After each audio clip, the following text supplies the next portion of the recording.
Shabbat Shalom, everyone. It's a truly special Shabbat. This weekend we are hosting a Food Insecurity Shabbaton, and it is through the generosity of Norma Geller, who is here in person. We're so glad that you could join us. This is sponsored by the Norma and Albert Geller Social Justice Endowment Fund, where we take this weekend to really discuss and unpack the Jewish values surrounding food insecurity and our commitment to feed the hungry, both in and beyond our own community. It kicked off last night with a wonderful speaker, Naomi Mazel, who's here and will join us for a panel following Kiddush, along with representatives from the Cleveland Kosher Food Bank Pantry and the Greater Cleveland Food Bank, as well as our representatives from MAZON, one of whom, Russell Cohen, of course, is a beloved member who grew up in our community, and it's so great to welcome you home. And the other of whom I am very excited to introduce to you now, who will be giving our sermon. Liz Braun-Lilenfeld joined the team of MAZON, a Jewish response to hunger, in late 2015. She serves as the Director of Outreach. Grounded in Jewish text and tradition, she seeks opportunities for education, collaboration, and civic engagement with the goal of weaving a commitment to advocacy into the communal fabric of synagogues and schools. Prior to joining MAZON, Liz worked at Jewish World Watch, rallying the American Jewish community to address genocide and mass atrocities, once again via advocacy.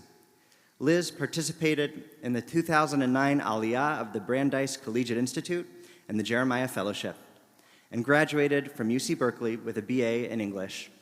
It is my absolute pleasure now to introduce you to Liz Braun-Lilenfeld, who will be our speaker this Shabbos morning.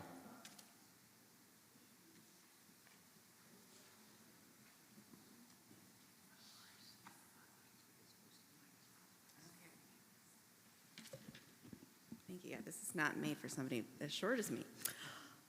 Good morning, everybody. Thank you so much for giving me the opportunity to be here and represent MAZON, a Jewish response to hunger. Now, if you'll indulge me for just a moment, it's a particular pleasure for me to be here with you today because my grandparents and father are from Cleveland, University Heights, I should say, and I'd never been before this weekend. One set of my great-grandparents belonged to Community Synagogue, which, as I understand, was a splinter community that eventually was reabsorbed into B'nai Yeshurun. I had the pleasure of reading about Community Synagogue in the B'nai Yeshurun history last night. What an incredible history your community has.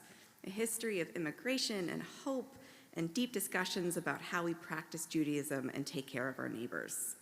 And at each step of that, I see my great-grandfather Charlie, a washing machine repairman and president of the synagogue in his time.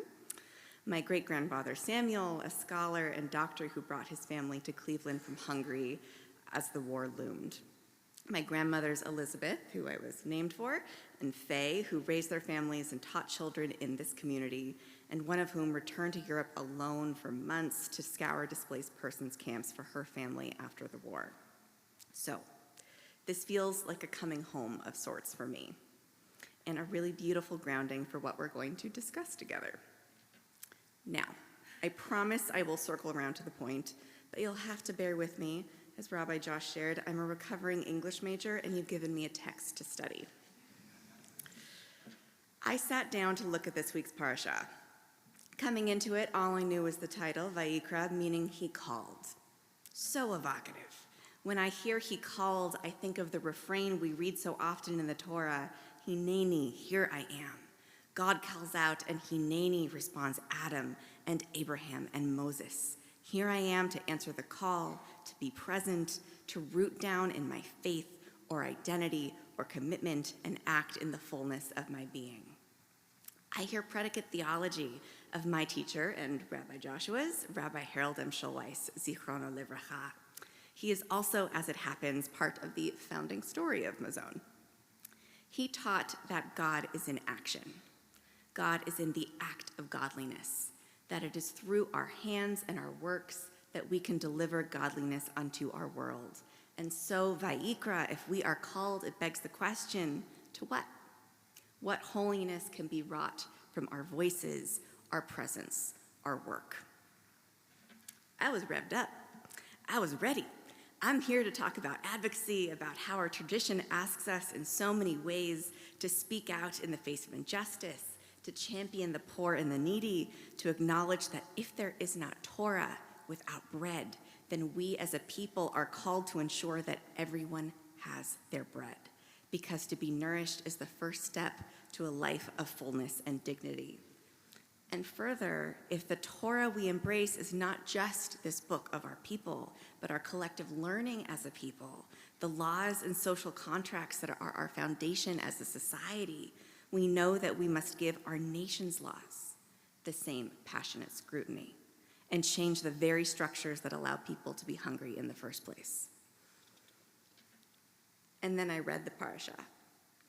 And it's about ritual sacrifice and guilt, folks. And look, we could go there. We could talk about what we're each willing to sacrifice to achieve the kind of societal shift we hope to see, and the guilt we may carry on micro and macro levels in the face of great need. But we're just getting to know each other. That seems like a marriage conversation, maybe a marriage counseling conversation, not a first date conversation. We could even take this in a delightfully literal direction about how God requires quality from us, precious salt, and meat that smells pleasing when placed on the fire. How when we think about feeding the hungry in our midst, they deserve as much. We all deserve as much. Food that nourishes and fulfills us, that meets our needs in ways beyond simply offering calories. We could do that, but I'm going to give us all a break. Vayikra is going to call us right past this parasha into next week, and we're going to talk about Pesach. And I hope it calls you to a little something too. So, next week, we'll open our Haggadot and settle into our Seder, and we'll begin the Magid with a formidable exhortation. Let all who are hungry come and eat. This is how we set the tone for telling the story of Pesach. We cannot learn, we cannot celebrate, we cannot move forward in the Seder if anyone is hungry. What's asked of us in this moment? What will I do to ensure that all who are hungry come and eat? Jeffrey Goldberg in the New American Haggadah writes, if there's a moment in the Seder that should leave us feeling self-conscious, it is now. This is the bread of affliction, he writes. True enough, matzah is the quintessential discomfort food. But what follows is a problem. All who are bent with hunger come and eat. The invitation to the hungry seems empty. Could it be teaching us that on that night, in one crucial way, is just like all other nights? On all other nights, we eat to satisfaction without a thought to the hungry stranger. Tonight, we speak of hunger, but do nothing to alleviate it. End quote, for the record. There's a shade of that guilt in this, but guilt is not productive. Guilt can leave us stagnant. Discomfort, however, discomfort is something that compels us forward. With my deep thanks for all of the community leaders that brought this Shabbaton together, for all the community members that attended last night to hear Russell and Naomi, and are thoughtfully listening to me now, and may join for the rest of the weekend, I am going to call on you to sit with that discomfort that Jeffrey Goldberg outlined for us, to spend some time in learning and volunteering this weekend. This is only the beginning. The work this community is calling on each other to engage in is the work of what's next. So next week, sitting across the table from your loved ones, what would happen if you paused and took time to answer the unasked question? How will we let all who are hungry come and eat? I can't answer it for you, and I wouldn't want to. Though don't get me wrong, I want to talk about it. Come and find me after the panel, or email me, lbraun@mazon.org. What I can offer is a moment for who we are talking about and what MAZON does about it. Today, there are more than 47 million people who are hungry in our nation. More than 47 million people who are challenged at every turn by the circumstances that brought this moment: a cut in hours at work, an elderly parent in need of care, a child care disruption, a fixed income. By the litany of systemic issues that engender individual hardships and generational poverty. By a global pandemic and climate emergency impacting health and safety on an overwhelming scale. By rising food prices and ongoing economic instability. And we know these challenges could be softened with thoughtful, compassionate, and sometimes revolutionary interventions. We've seen it work. Before the pandemic, there were 42 million people who are food insecure, meaning they don't know where their next meal is coming from. At the beginning of the pandemic, in the wake of shutdowns and industries collapsing, 80 million people were at risk of food insecurity. Cars were lined up on the highways to receive food distributions and emergency aid. People who never thought they would face hunger were suddenly in crisis. And then, with significant government intervention and benefit boosts, we saw food insecurity decrease to 34 million people, less than when the pandemic started. And finally, since those pandemic-era interventions began to sunset in March of 2023, we have seen hunger once again skyrocket to that 47 million figure. That's an increase of 38%. That right there is the case study for MAZON's work. We're not a direct service organization that puts food on people's plates each week, though that is important and admirable work, and we work closely with many of those organizations. We at MAZON focus on advocacy precisely because there's no greater tool at our disposal than the government to address this impossibly large problem of hunger in our country. And it is our work to protect and strengthen the programs that offer millions of Americans the support they need to feed themselves and their families with dignity. We do this work on a number of fronts at once. And bear with me here, this is about to be reasonably wonky, but I don't want you to come away with a fuzzy understanding of how we approach this work. I also know some of you heard Russell detail this last night, so you can chime in as you please. We have team members working on legislative and legal advocacy strategies. My colleagues in DC have been working to build our relationships with legislators for years. Our state staffer is new to our team, and we are so excited to build out that pocket of work. Ohio is one of 4 states we've chosen to focus on, and so we truly hope you're going to be our partners in this work moving forward.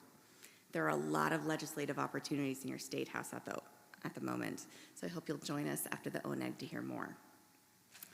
Second, we work to address the barriers facing certain populations in accessing the federal food safety net.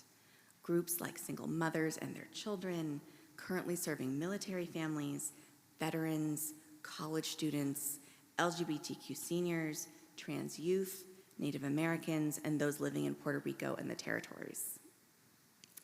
Next, our partnership grants support organizations undertaking anti-hunger advocacy in the most food insecure states in our nation. And finally, we have our education work. That's you and me. That's this. We believe deeply in order to achieve policy change, in order to build the world to come, we need to inherently change how we talk about who is experiencing hunger in this country and why. When we address and alleviate the stigma that is placed on people who are food insecure and the programs that support them, and when we talk about what we all deserve, what we all have earned, what we all owe each other, we can end hunger in this country. And to do this work as a Jewish community means we come to these conversations with the power and a chorus of our people behind us. And that too makes change. So I look forward to our panel shortly. I hope you'll bring this issue and these questions to your Seder table next week. And please take one of our 5th question one-pagers home with you to do just that. They're on a table in the library and the lobby. I also printed a few of our Haggadot, but I will say having a full hunger Seder is a big commitment. But if you are so compelled, I invite you to do it. And I hope that we'll be speaking again to move forward in this work together. But I'll leave you with this. If there is something to glean from the Pesach story, from Moses, who was called to lead and struggled to respond, struggled to find the words, and didn't get to bring his people into the promised land. We needn't be perfect. We don't have to know how the story ends. We don't have to finish the work. But at every turn, our tradition is telling us that it is our responsibility to try. And as your own Rabbi Josh said to me, the only hands God has are our own. Shabbat shalom.